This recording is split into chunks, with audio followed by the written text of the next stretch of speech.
Welcome to the Golden State with Mates post-game live on what thankfully and pleasantly is another Warrior victory, the third straight of preseason to begin. Another really impressive performance from the Warrior younger players in a game where they were absent, both Stephen Curry and Chris Paul.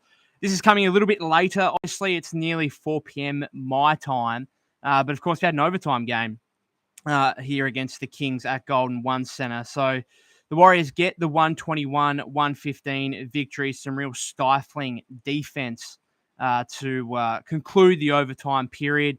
But it was another story of Jonathan Kuminga, who top scored for the Warriors, led the game in scoring for a third straight game to open preseason. 28 points. He did it a bit differently to what we saw in the opening two matchups against the Los Angeles Lakers.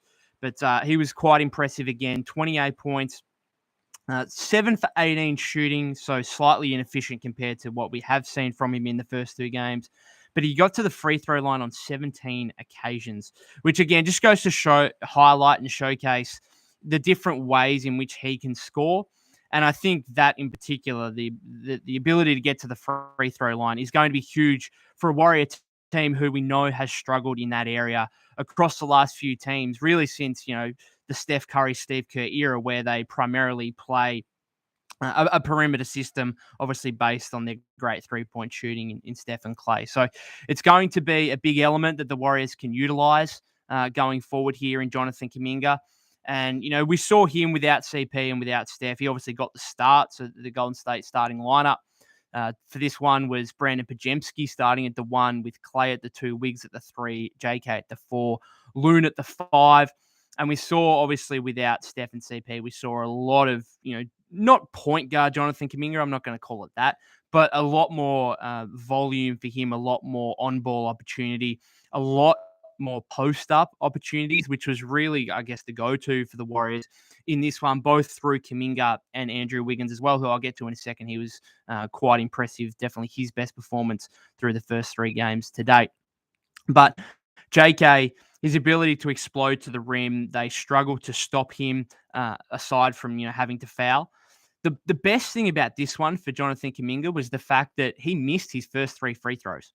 And then he makes 13 of his last 14, including some clutch ones down the stretch as well. We saw him make those 2 free throws against the Lakers on Saturday, my time, to close that one out, which, he'd missed a few before that as well. And I think it's really, showcasing the growth and development in his game, not just from a physical standpoint, but also from a mental standpoint, the fact that he can step up in the big moments, make the big plays. And this was a game that the Warriors wanted and Steve Kerr wanted to win because JK, he had, I think it was 9 points, maybe through the first 7 minutes of the fourth quarter.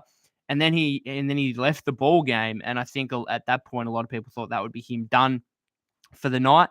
But no, close game down the stretch. He came back in the final couple of minutes and then played through overtime as well. So it was a game, aside from the fact that Steph wasn't playing, CP wasn't playing, Clay didn't play at all in the second half, Wiggins didn't play at all, and from halfway through the third quarter, same with Looney as well.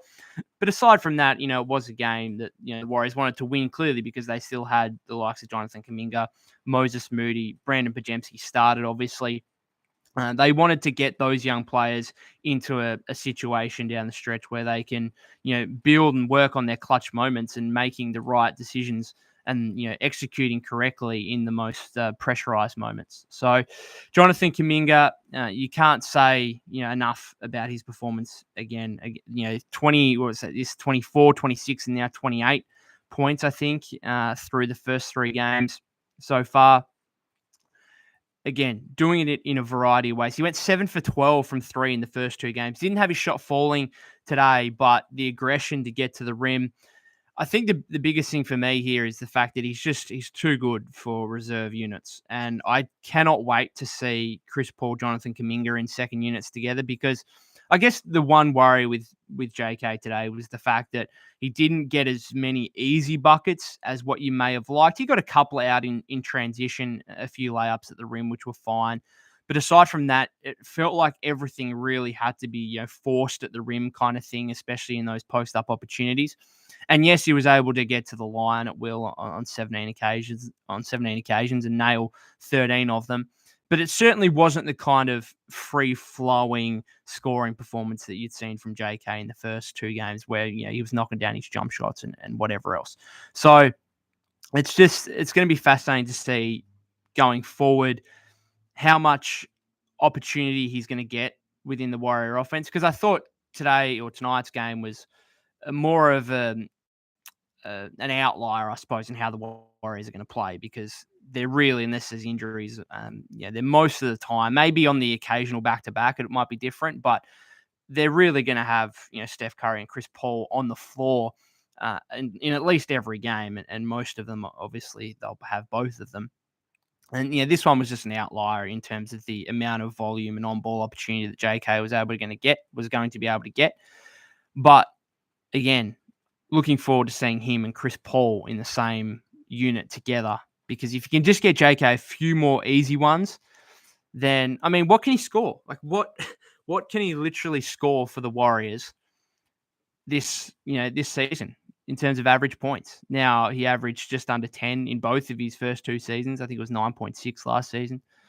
I think you would have thought, 15 is probably right. I think 15 right now has to be the minimum, doesn't it? Because again, he's going to get these opportunities in, second night of back-to-backs and whatever, where he can really go and do what he wants. And, the Warriors do need his scoring, to be fair, and they needed his scoring in this one. And so I do think that, we see a chance here for him to average 15 plus at a minimum. Can he get closer to 20? I don't think so. I don't think there's necessarily going to be the shots around when you factor in Steph and Wiggs and Clay. And, even Chris Paul, you'd think would average his, 12, 13 points and he'll get his shot attempts. But, there's a case here to be made that, is he I've seen people on Twitter say, is he a six-man candidate this season? I wouldn't go that far. I think I checked his odds the other day. I think he's about $51, or I think he might be 50. In fact, I'll check it now. I think he's 50. This is obviously an Australian odds, so I'm not sure it's 51 to 1 basically. But I think that's for most improved. I'm just checking it up here. NBA Player Awards. So most improved player, he is at $51. And then six-man, which is what people have been running with, which it's just a bit funny because Chris Paul is one of the favorites for six-man at 18 to 1. But JK, I'd assume he's down the list in terms of six-man. Yeah, he's at 76ers. So, a little bit of value there if you want it. He's making a leap here. And if I was going to have a bet on one of these, it'd definitely be most improved. For him, is there a world in which he goes from 10 points a game to 18, 19 points a game? Maybe. And, the rebounding has got to be a big element as well. The playmaking, that was probably my one slight concern. Obviously, just, aside from the inefficiency that we saw today, 7 of 18 shooting, my other slight concern was the fact he got so many post-up opportunities and he was almost always looking to score, which is fine when you're getting to the rim at will and players are fouling you and whatever else. But to have one assist with the amount of kind of on-ball opportunities he had, the amount of post-up opportunities he had in this one, I would have liked a little bit more in terms of that. And he's not scared. Let's be honest. He was in that starting lineup along with Clay and Wiggs. And even then in that starting lineup, there were plenty of times when it was JK post-up and he was just looking to score. And it didn't matter that, Clay and Wiggs were out on the perimeter and those two, I guess, he should be in those lineups. They should be your primary scorers. But JK, they needed his scoring tonight, and they'll need his scoring at different points throughout the regular season. And again, it was just another showcasing of the fact that he can do it in a multitude of ways. The three-point shot, the overall shooting isn't always going to be there, but he's smart, and that's what I think is really coming along in his game, and what he's actually had to an extent throughout his first 2 years, which I guess a lot of people have been concerned with the lack of basketball IQ, playing in the Warrior system. But I've been really impressed by the fact that he gets to the paint and the amount of guys that bite on his pump fake, particularly when it's still, not necessarily too close to the basket. and he's kind of going for fadeaway mid-ranges. If I'm an NBA defender at this point of Jonathan Kuminga's career, I'm not necessarily like, why would I bite on a mid-range pump fake? I just wouldn't. And yet, still, they do it. And he's been able to master that to an extent. We saw that again on multiple occasions, particularly with players that are now younger, or not necessarily younger age-wise, but younger in terms of experience. I think he had 13 points, was it? I think in the fourth quarter and overtime. He was just too good. He was literally just too good for the reserve unit of the Sacramento Kings. And that's what we're kind of getting to here is, first you get to a stage where, and I spoke about this with Evan Kornstrom on our last episode of the podcast, you get to a position, right, where you are a starting rotation player, or not a starting rotation player, but a regular rotation player, I should say. And then you move into, well, this guy's just too good to be a bench player. And we're going to have to see it at times throughout, early in the regular season. But I've spoke about earlier in the off season where if he makes a start to the regular season like he has in this preseason, then all of a sudden there's going to be some question marks on whether this bloke should be starting and whether the Warriors could actually be a better team with him starting over, dare I say, Draymond Green. And I know that myself and others have already spoken about the fact that you go back to the 14-15 season or the 13-14, I think it was the 14-15, no, 13-14 season, I think. One of the two. Anyway, sorry, having a mind blank. But just in regard to David Lee and the fact that, he had an early season injury, Draymond got the start, and then Draymond performed that well that you couldn't take him out of the starting lineup. And David Lee, once an all-star, had to come off the bench. And there's a reason we're talking about that now in regard to what we could see, ironically, with Draymond being in the David Lee situation with Kuminga. It's such a big year for him too, because it's in some ways a contract year. Now, yes, he's got a contract, and the Warriors will pick that up for his fourth season. But could we see an extension next off season? Maybe, but it'll clearly determine on how he performs this season. And I mean, based on what we've seen in the first three preseason games, you're looking at a guy who might be worth $100 million based purely on these three games. Now, that sounds a bit ludicrous right now. It really does. And opposition fans will probably listen to this and think that is ridiculous. But that's what we've seen in these three games. And that's what I think, Warrior fans had been hoping to see throughout the entire offseason. This isn't a total surprise, right? Because he has flashed elements throughout his first two seasons, particularly last season, where he closed some games, where there were games last season where he was the Warriors' best or second best player on the floor, particularly when Steph and Wiggs were both out for that period, kind of, that January, February period. So I'm so excited to continue to watch Jonathan Kuminga develop, and he's been fantastic throughout the first three preseason games. Not faultless by any means. He had 5 fouls today. He had another 5 turnovers. Like, there are still things. There are plenty of ways in which he can improve, but he's quite quickly becoming a player that opening night against the Phoenix Suns, he might have to play 25 plus minutes, particularly if Draymond's not fit and available, which is touch and go by the sounds of it at the moment. 25 plus minute player, I think.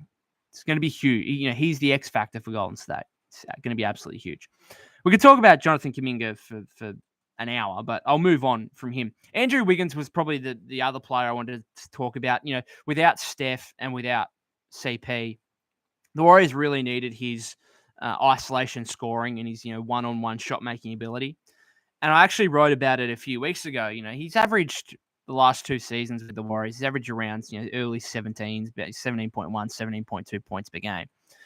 With Jordan Poole going out, I just wonder, where does obviously the scoring come from? Now, Kuminga's definitely one. There's going to be a big rise there. Paul's going to come in and he's going to average 12, 13. So it's not actually that much of a detriment or differential, I suppose, between him and Poole. It's 7, 8 points here, let's say. But I just wonder if Wiggs can get to the 20-plus point per game scorer that he was in Minnesota. Now, obviously, the efficiency and everything like that has gone way up at the Warriors, and he's just a far better player, far better two-way presence for Golden State than he ever was with Minnesota. So you don't want to take away from the efficiency by any means. But you look at a performance like today when, he's going up against De'Aaron Fox, who I need to give some credit to De'Aaron Fox. His defense over the last 12, 18 months has significantly improved. And there were times today when Wiggs and JK were posting him up, and he did not move on the block at all. And we're talking about a 6'3", 180-pound guard. Just props to De'Aaron Fox because his defensive work, a lot of people would see what he's done in the last 12 months, last season, and just, focus on the offensive end of the floor and how explosive he is there, how efficient he is there, the two-man game with Sabonis.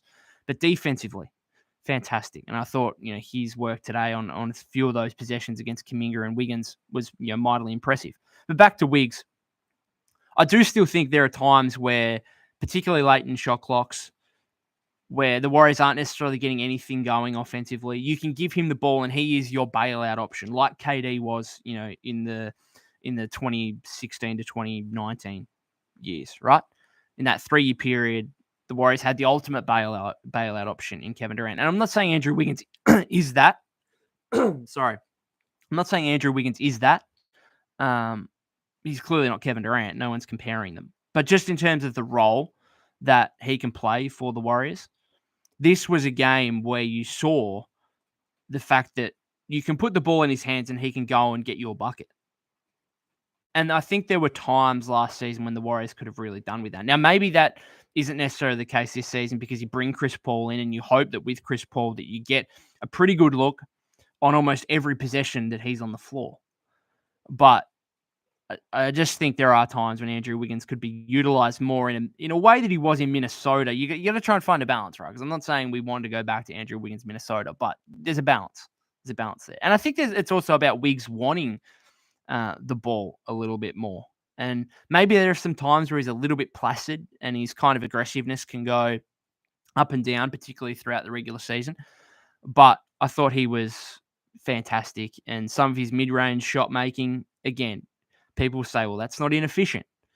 Well, it is when you don't have Steph Curry, Chris Paul, Draymond Green on the floor. That's the other, Draymond was obviously out. I didn't mention that at the top, but I thought, that's obvious for most who I suppose are following the Warriors at the moment. But yeah, I'm just interested. Can he go back? Because if he wants, he recently had an interview with Sportskeeter's Mark Medina and said, I want to get back to being an all-star, all-star level best that we saw in 2022. And that wasn't necessarily, he only averaged 17.1 points in that season.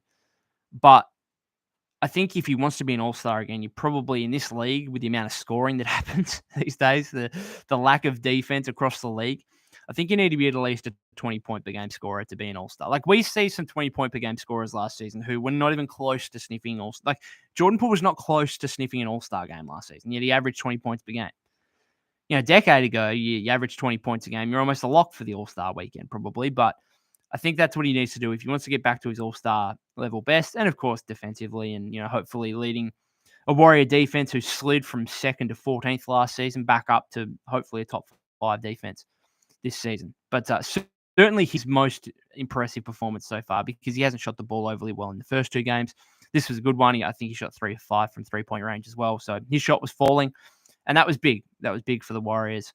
A couple off the bench that I wanted to mention. Firstly, Lester Quinones hasn't quite had the opportunity over the first 2 games. Let's rewind for a little bit back to Summer League. This guy was probably the most impressive aspect and element out of Summer League for the Warriors. Go back before that, he was the G League's most improved player last season. This is a guy that, when he was signed to a 2-way contract for the Warriors, everyone was really up and about because we thought, oh, maybe there's a chance he gets a guaranteed roster spot with another team, or at least, Golden State are forced into giving him a guaranteed roster spot because there is interest from other teams. But since then, really, I'm sure he'll agree, really disappointing World Cup campaign with the Dominican Republic. And then not much opportunity in the first 2 preseason games here. So he's kind of gone from a guy that, hey, could this guy play a role for the Warriors this season to a kind of afterthought, I suppose, particularly with how well Podziemski's played over the first 2 games. But this was clearly his best performance since that summer league.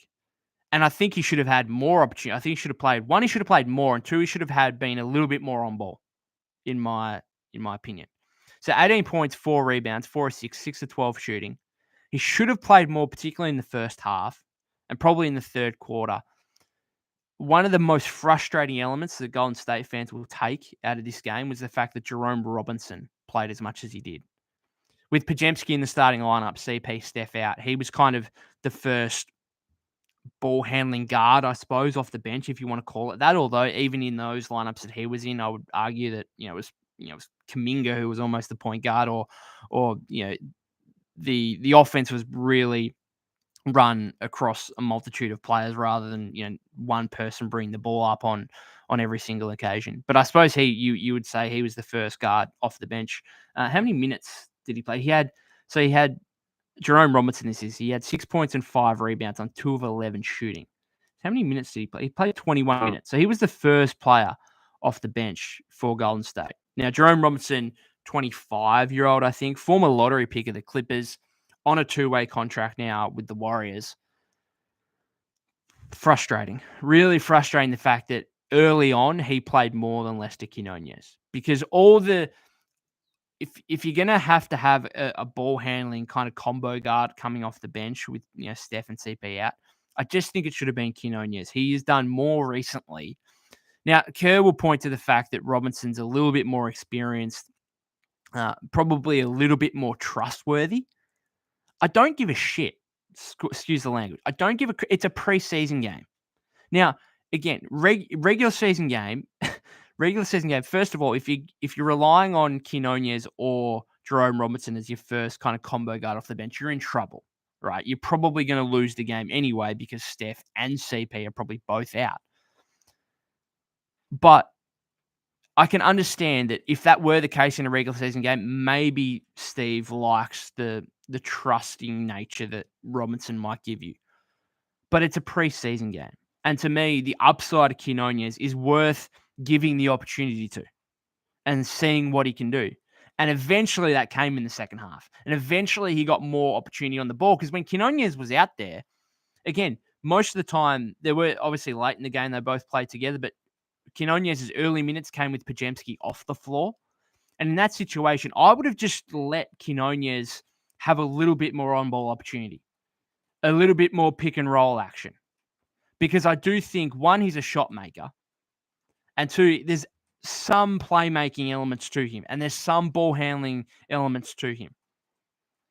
I was disappointed that it was left so late because if he'd played more and got a little bit more on-ball chances in the first half, this could have been like a 20 to 25 point game for Lester Quinones. And then we're really talking about it as a big game rather than an 18-4-4, which is still, it was really good. Don't get me wrong, but it's not the eye-catching performance that's necessarily going to tell Steve, oh, this guy needs to play more in the last 3 games. And with Steph and CP coming back in those last 3 games, I think Steve's already said in the post-match that the last 3 games are going to be real ramp-ups for the regular season, close to 30 minutes for the starters, more of the kind of rotation and different combination of units that we're going to see coming into the regular season. So with that in mind, you're probably not going to see Lester Quinones again until the fourth quarter, or garbage time games of these remaining 3 preseason matchups. You're probably not going to see him again, which is disappointing because he's coming off an 18-4-4. And I think it would have been a lot better to see him with the opportunity that Robinson got in the first half and even in the third quarter. Just that should have been pigeonholed to Quinones. Quinones played, was it 24 minutes, I think? 24 minutes. So he ended up playing more than Robinson, but I would have preferred Quinones play 30 and Robinson play 12. A little bit disappointing and very frustrating. Very frustrating because I think Quinones has got something about him, but I think he needs some consistent opportunity. He's not going to get that obviously in the regular season, but he should be getting that now in preseason.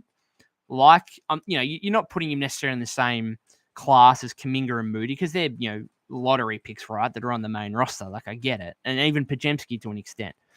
But I do think that, hey, we should be seeing more opportunity here for Lester Quinones than what we've seen today and throughout the first two games.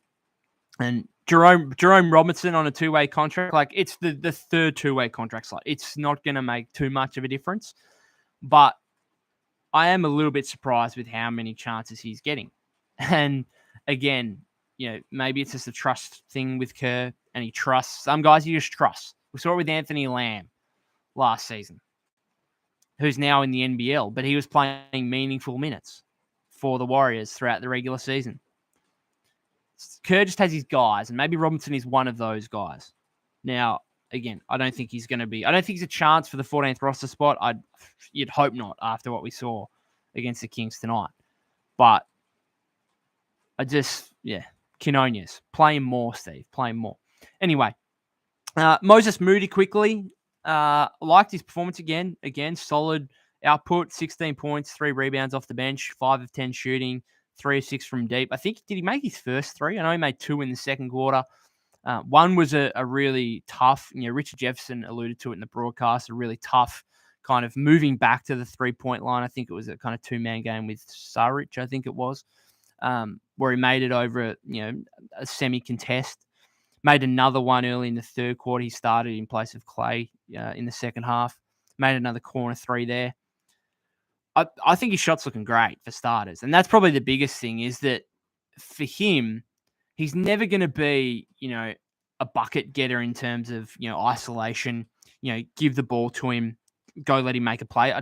That's never going to be his go. And for that reason, I think his ceiling is kind of limited, particularly opposed to someone like Kuminga, who is a guy that you can give the ball to and he can go make a play. So for Moody, I think it's about, he shot 36, 30%, 37% across his first 2 seasons in the league. Like, could we get up to 40%? I think he needs to be a 40% guy to be a regular in the rotation. Now, that sounds like a high mark. I don't think it necessarily is, because playing, he's going to be in a lot of lineups where he's kind of the connector, right? Where he's, Steph, Clay, Wiggs, Dre, and maybe, CP is resting or doesn't have it that night. They want shooting out there rather than Loon. He could be one of those guys that does, he's a connector, as we saw in the postseason against the Lakers. If that's the case, he's going to get some wide open opportunities playing next to Steph and Clay. And so I think shooting 40% from 3 is actually a fairly realistic mark for Moses Moody. And I think he's going to have to do that to be, a 15 plus per minute player for the Warriors this season. But again, good output from him. The defense is still a question mark to me. It's funny because coaches will say that, we want guys who don't foul, who play straight up, verticality, and they don't foul. They don't send guys to the free throw line. I do get frustrated sometimes when, an opposition guard or an opposition perimeter player is attacking against Moses off the dribble. And he kind of just puts his arms up and doesn't really contest in any meaningful way, and almost just is praying that the opponent misses it more than anything. And this is what Andre Iguodala did so well, right? No one's necessarily going to have the hands of Andre Iguodala, but the best defenders actually pick and choose their time where they swipe or they try and block a shot. I just don't see that from Moses. It's all kind of arms straight up, body vertical, don't want to foul at all. And I think he almost needs to be encouraged to, maybe there are chances where you see the ball and you think you can, swipe down and make a steal, or you can actually block a shot or something like that. And if you pick up a foul or two, so be it. And maybe that's, maybe he's kind of been discouraged because Steve has a short leash with his younger players in terms of, the amount of time they get on the floor. And if you see turnover mistakes or foul mistakes that shouldn't be forthcoming, then, you're quickly back on the bench. Maybe he's been discouraged by that, and that would make sense. But there are just times, I think, where he could do a little bit more defensively rather than just almost submit to the play and be like, I'm just going to pray that the guy misses it rather than necessarily, do anything. I just want to get into some comments here. I've missed a few. Sorry, I literally had some of my notes above the comments. So Timothy Santiago, thank you for coming back on. Warriors are deep this year. I agree. Looking really good. Even someone like Quinones today coming out and having an impact. 18-4-4, two-way contract guy. I'll get into Trace Jackson-Davis in a minute here. Simone Parker. Moses is a stable force, always consistent. His three ball is looking great this preseason. Exactly. Yeah, absolutely. He is a consistent presence. even when I'm just talking about the defense there, right? Like he's consistent defensively, but I'm not consistently great. Let's just put it that way. Like I think he could do more to be more impactful on that end of the floor. His three ball, he shot 36-37%, as I said, over his first two seasons in the league. That's solid. That's around or just above league average. That's good. But I've never felt as confident in his jump shot right now as, what we've seen in the past. Like I see his jump shot now, and whenever he puts up a three, even if it's semi-contested, like a couple of the ones we saw in the second quarter, I still feel like it's going in. And it does take a while for that to kind of resonate with fans and even, particularly the opposition. Like we're seeing Kuminga now shoot 7 for 12 from three over the first two games, and you're still going to see start of the regular season. You're still going to see teams kind of back off him and allow him to have that 3-point shot. And I think part of that is the fact that, hey, this guy's explosive at the rim, so we don't want him to drive by and explode at the rim. But, it does take time for young players to build a reputation as a shooter.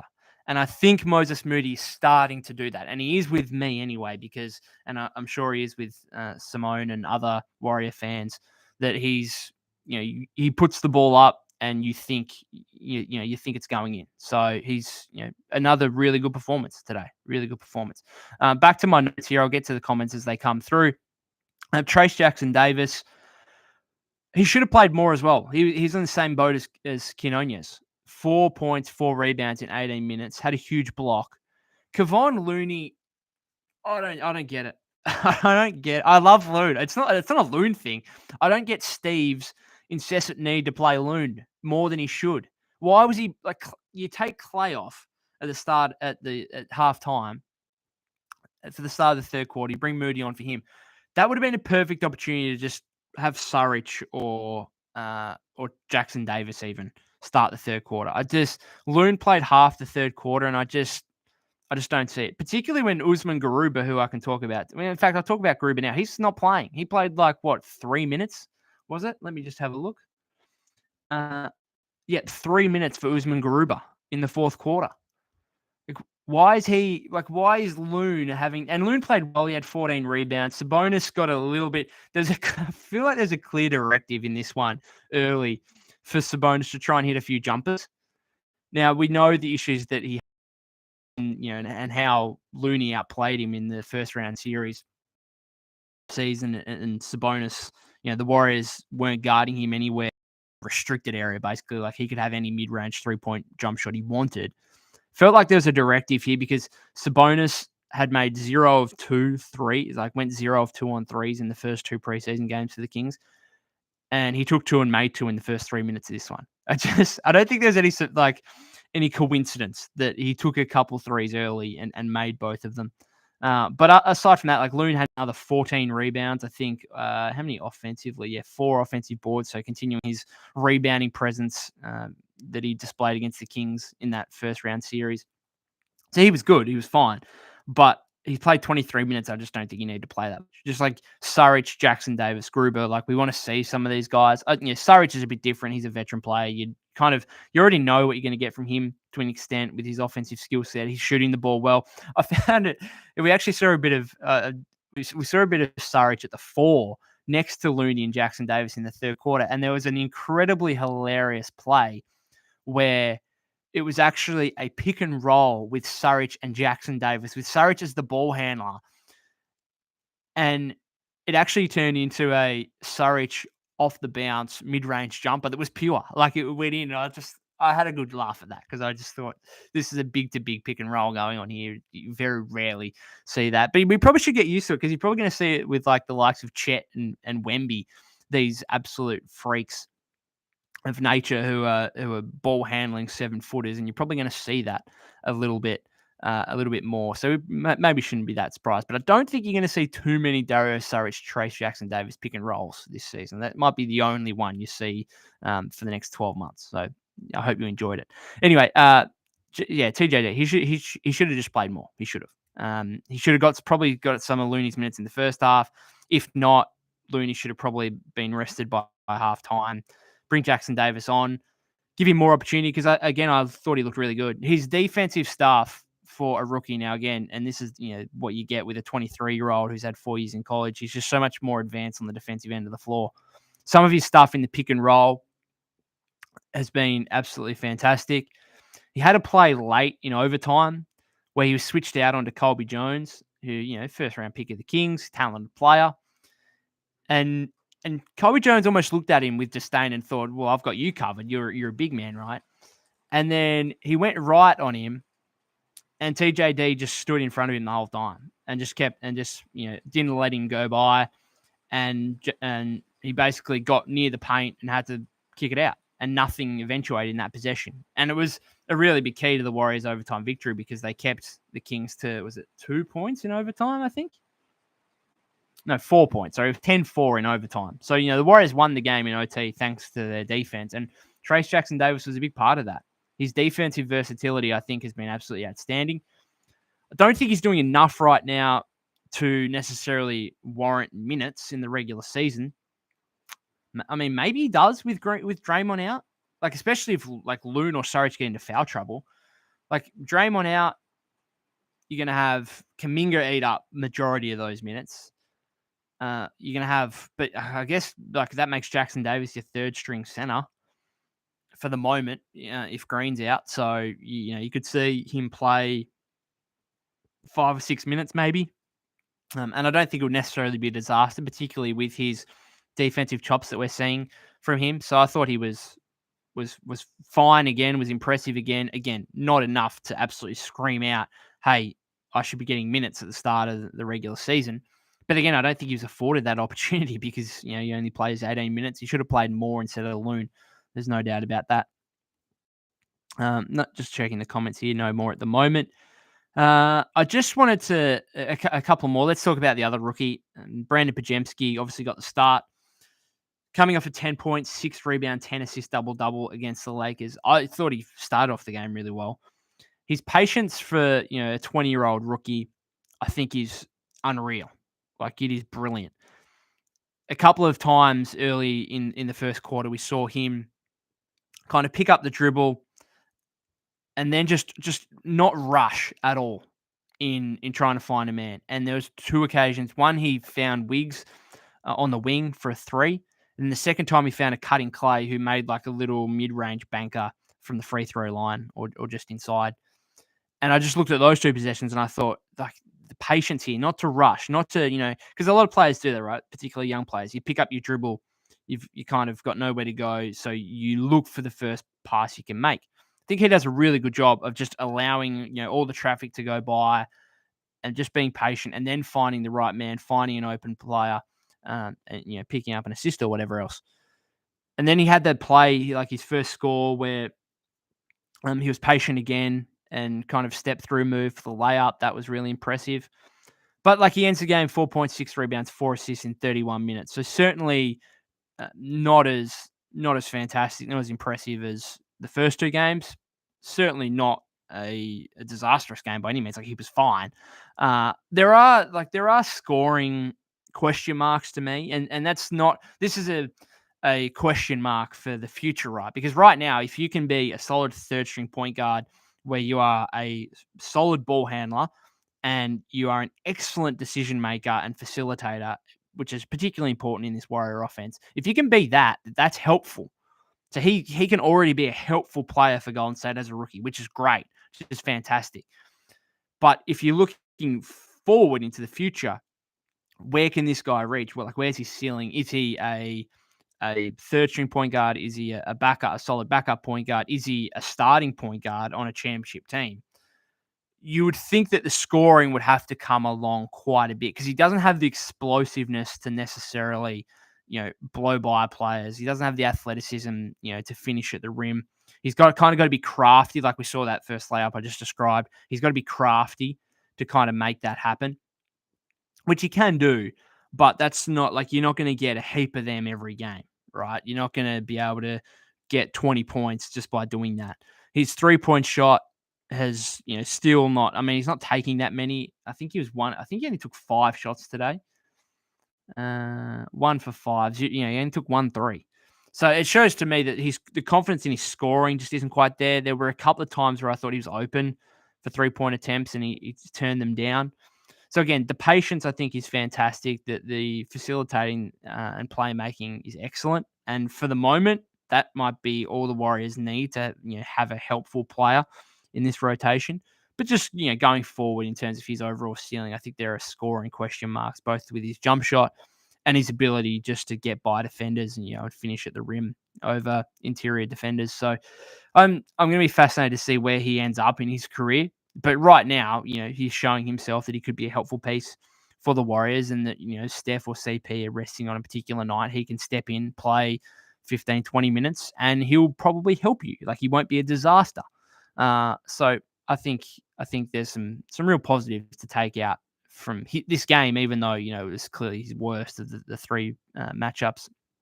The last thing I just wanted to mention as well, this game, so the Kings started on a 38-25 spurt in the opening period. They made 5 of their first 6 threes.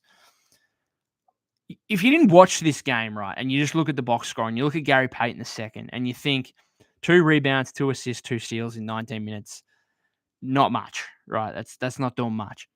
I thought he completely turned the game early in the second quarter with his defense. And this is why I think a lot of us, including myself, we kind of almost disregard Gary to an extent. Like I've said already earlier in the offseason, or in the last couple of weeks even, after the first 2 games, I think, JK and Moses will leapfrog GP2 quite significantly to the point where he might not be a regular part of the rotation. And, he might only be a situational player, right? I think I said that on my last episode with Evan Kornstrom. But what we're seeing here is a guy who is an absolutely elite game-changing player on the defensive end. And I thought a couple of the active plays he was able to make on that end in the second quarter completely stifled the Kings' offense. Completely. They dropped 38 in the first quarter. They dropped 21 in the second. And there were multiple possessions that were just completely broken up by Gary Payton II. And so just remember that for people that didn't watch the game, go back. Don't take necessarily a 100% look at the box score and see 2 rebounds, 2 assists, 2 steals, no points, like average to poor game from Gary Payton II. No, impactful game from Gary Payton II. And this is, I think he gets disregarded sometimes because he's far from a box score player, right? There's guys that put up numbers and it looks great, but it's not impactful to winning. And then there's guys like GP2 who don't put up numbers at all, but are impactful to winning. And I just thought that it's come 40 plus minutes into this post-game live. Just thought he deserved to mention for the fact that he was able to kind of change that game to an extent in the second quarter. Thought he was fantastic defensively. Anyway, I'll finish it up there. Obviously, a lot of takeaways. Just check there's no more comments here. Not at the moment. Thanks again to Timothy and Simone for commenting. I'll give it another 60 seconds here just in case there are any more comments, but otherwise we'll leave it at that. I will have this obviously up on YouTube to be able to watch, and of course on the podcast feed. Should be out by tomorrow morning American time, later tonight for me, so you can re-listen to this. And if you have been re-listening to it, thank you for listening. Hopefully next time you can join on the post-game live on YouTube. But other than that, thank you for all the support. Warriors next game, they've got 2 days off, and then Wednesday night US time against the Kings at Chase Center. 3-0 record now to start preseason, unbeaten. It's been a fantastic start for them. As I said on my last postgame live, I actually do buy into preseason a little bit, just based on the fact that the Warriors 4 championships here's a stat just to end the episode or end the postgame live. In the Warriors 4 championships over the past 9 years, they've played 24 preseason games. Their record in that is 19-5.